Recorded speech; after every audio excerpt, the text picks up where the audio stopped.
So ayun, update muna tayo sa ating Sniper 150 na ilagay na natin ang mga MDL. Kaya lang, kapag ganun, sumasayad sila dito. So kailangan natin palitan yung bracket at ibahin ng pwesto yung MDL. Nakakuha tayo sa online ng ganitong bracket. So tara, install natin to para di na siya sumayad. Game. Ito yung mga location nila ngayon. Yan yung existing natin na bracket. So palitan muna natin ito. Game. At ito, inaabot na tayo ng gabi, di pa natin na-install. Ito nga pala yung unang bracket. Ito yung nasa ilalim kanina na sumasayad.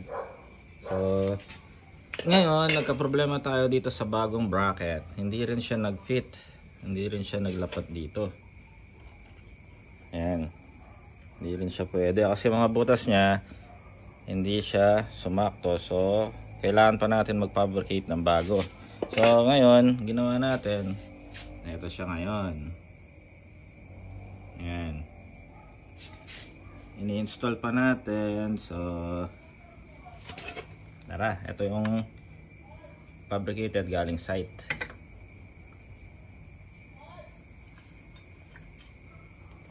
Yun, so sige, wait, install muna natin.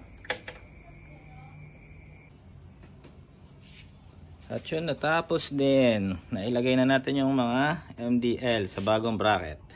Ito siya ngayon. Yan, inabot na tayo ng gabi, di pa tayo tapos.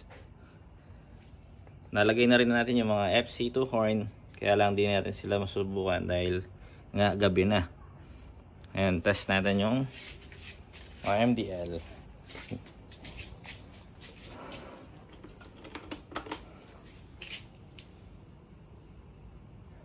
Yun.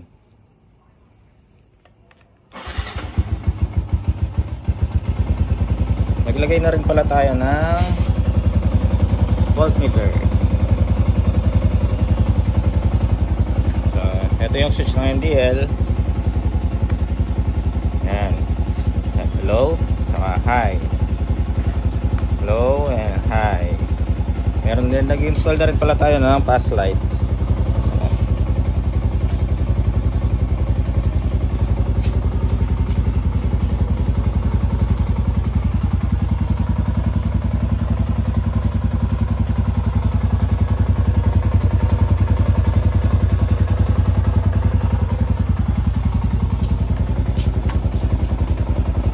So yun. Hanggang sa next vlog. Bye-bye.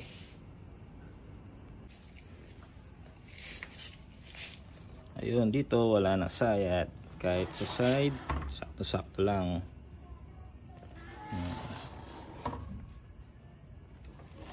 Hindi ko mukha dati na nandito sila sa baba. Lagi silang sumasayad sa ating fender. So ngayon, sabi na.